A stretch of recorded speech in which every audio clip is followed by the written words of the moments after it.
Taoiseach, the Mental Health Commission found that 8 children were admitted to the Waterford Adult Mental Health Service in 2018.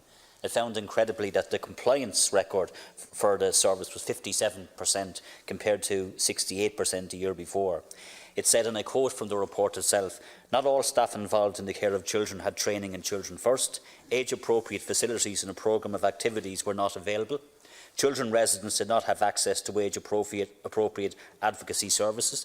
The admission of children policy did not address the procedures in relation to family liaison, parental consent, confidentiality and the requirement for each child to be individually risk assessed. It found that residents' general health needs were not monitored and assessed by their specific needs, that physical examinations were inadequate, that residents did not have access to a supply of appropriate emergency personal clothing, and to add insult to injury, Taoiseach, the centre was not clean, hygienic and free from offensive odours. What in God's name is happening, and how is that allowed to happen, that children and adults with mental health circumstances are being treated in that fashion?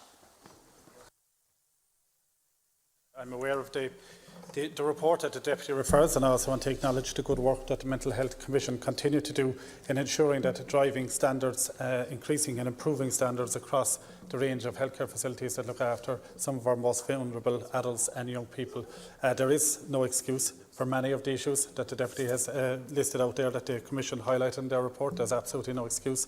It's down to management. Management have a job to do and a function to deliver. These facilities should be clean. The people deserve to have them clean. They deserve to have those proper care plans in place. Sorry? Yeah, on the issue of children being admitted to, in 2008, about 10 years ago, 3 out of every 4 children who were admitted to adult units. Thankfully, that has reversed now. It's about 1 in every 4, 3 out of every 4 are going to age appropriate. Last year there was 84. This year so far there's 37. We are making very significant improvements on that, but there are still a number of children being admitted.